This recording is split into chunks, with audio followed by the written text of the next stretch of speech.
Center. Now, the National Assembly Committee on National Administration and Internal Security summoned the Interior CS Professor Kithure Kindiki to shed more light on the forthcoming deployment of police officers to Haiti.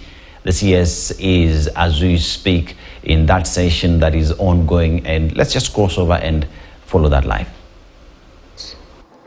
Is anchored on the responsibilities of Kenya as a member state of the United Nations and as part of the global community of nations. Over the years, the United Nations has always exercised collective security arrangements, and I am proud as a Kenyan to say that in the history of the United Nations, our country has been a leading participant in offering global solutions from time immemorial. Particularly in the last 40 years, Kenya's footprint in international peace support and security arrangements within the global community have been consistent. And no wonder, therefore, Honorable Chairs, that our country was requested to provide this leadership. Of all the missions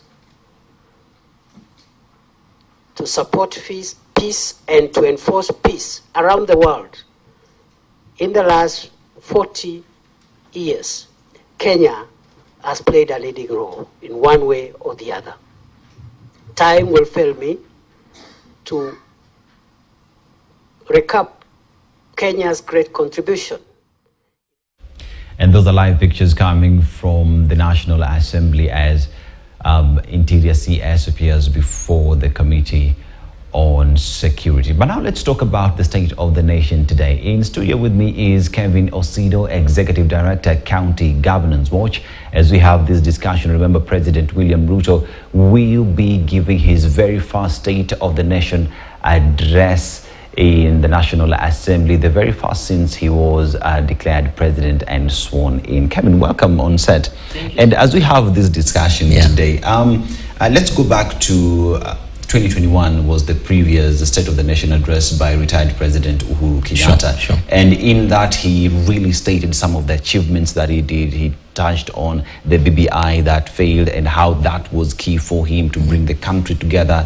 Talked about COVID-19 and how he managed that, the development across the country. In today's speech, what should we expect from the president that he will say, I have done A, B, C, D 1 year later? Thank you so much, Dennis. In fact, that's a very important question, because if you look at what the Constitution expects of the State of the Nation address, because there is an anchorage, there's a reason why Kenyans are expecting His Excellency the President to speak to them in a State of the Nation address. And if you look at Article 132 of the Constitution, it requires that the President addresses the nation through Parliament, because really that is a representative mechanism through which people used to exercise the Article 1.1 power, so sovereign power. So with the assumption that when he speaks to parliamentarians, then he will already be addressing the majority of Kenyans. Now, the Constitution goes further and outlines some of the issues that are expected of the President's State of the Nation address speech, including measures that have been put in place to ensure that we implement national values and principles. So that is basically Article 10 issues which address national values and principles. And if you go deeper to look at some of those national values and principles, things like patriotism, issues around national unity, issues around devolution and sharing of resources, issues around equity and equality, so a number of things. Now, looking at the President's speech today against the context and mambo kwa ground, against the many things that we have heard the President say, to be honest with you, Dennis, I don't expect much from President Ruto. In fact, the only expectation that I would be looking forward to is his explanation around why certain things are going on the way they are going. So that, for example, we ask ourselves, why is the Kenya shilling against the dollar today? Why are we going deep down that trench? Why are young people unable to get employment? Why are industries and companies in this country closing down? You know, why is he so much interested in international global arena and the politics around that, So that, for example, you ask yourself, why is Haiti and sending our police service officers much more exciting to the president as opposed to issues of security between Kisumu and Kericho borders? You know, Sondu is burning every day. Why is that not an interesting issue to the president that is supposed to address issues around national unity and security? You go back and you ask yourself, why isn't the president, so I'm expecting him to explain why we must pay 1,000 shillings for us to get a national ID card, which is the first thing that you show to anyone who asks you, are you Kenyan? Yes, of course, maybe in Kenya, and what can show you? Produce your ID card. So if you disenfranchise a majority of the people, and particularly young people, and much more fundamentally, those who are exiting 17 to 18 years, which is where we expect that you are beginning your youthful engagement by Constitution Article 260J, where does the president expect Kenyans who are beginning to look for jobs, who are beginning to be to probably get enrollment into certain sectors like security, so police or Kenya Defense Forces, one of the things they ask you is your national ID. I'm expecting the president to really explain these issues to us. I don't want him to talk to us about housing, because in every speech that President Ruto has made this year,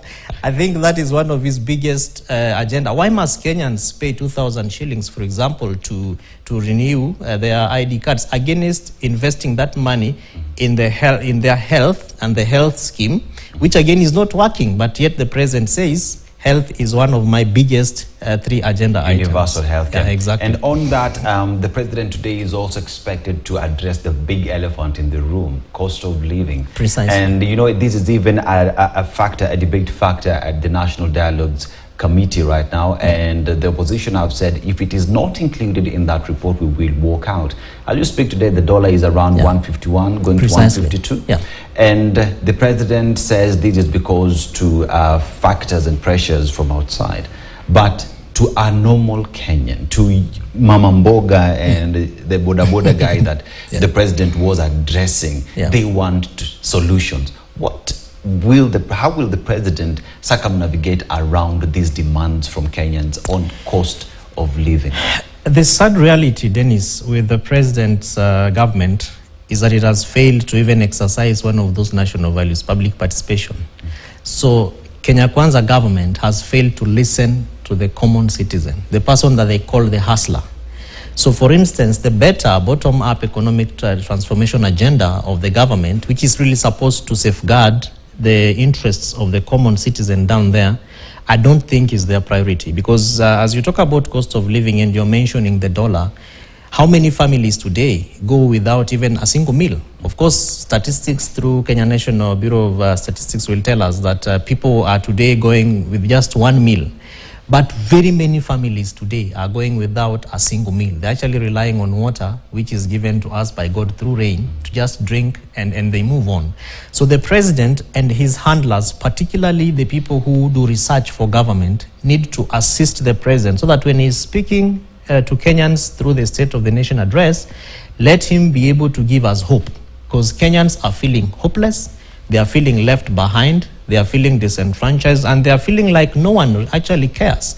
So that, for instance, you tell us, you talk about fertilizers, so the agriculture and the programs that government has, but how come farmers in most parts of the country today don't feel that agriculture? 1, 2, the expectation then was that when you give agriculture and subsidize or make it cheaper, then it will be much more easier for people to access it so that they boost their produce. But we can't be saying that families are going without food and yet we have lots of produce because government gave fertilizers. There is something which is not adding up, because the reasoning should be that we gave you free or subsidized fertilizer, you are able to get high yields, so you harvested enough bags of maize, therefore you should be able to be eating very well. But that is not what is happening in most Kenyan homes. You talk about cost of fuel, oil and gas. How many families rely on kerosene in this country? Almost every family. Now, let that stay. Look at, the energy use, even to run our tractors and everything we use diesel in our farms. It is diesel and petrol. The government, I believe that the president needs to help Kenyans understand why these things look like this and probably where he is taking us to. And this is coming on the premise that during his campaign, he said he knows where the problem is. We'll just remove a few taxes here and there, and the prices will go fix down. It. But, and, yeah. But it comes to his first budget, and we get 100% increase on VAT, 8 to 16%. But you talk about the president needs to give Kenyans hope. Yeah. How is he going to give Kenyans hope at a time when his foot soldiers, let's talk about the economic advisor, David D, is not giving hope to Kenyans. Some of his cabinet secretaries telling you to, oi, it's going to be rough out here. How is the president then coming to package himself as a hopeful man, selling hope to Kenyans when his own foot soldiers are selling doom to Kenyans? The president might need the bishops. He might really need to want to pray so much, because Kenya Kwanza regime, so far 14 months down the line, has not even done very well in terms of development communication. The ability to help Kenyans understand their programs and how that relates to making the lives of the Kenyans better has failed. But if you look at the political communication, they've done splendidly well, as though they are actually campaigning. Yeah.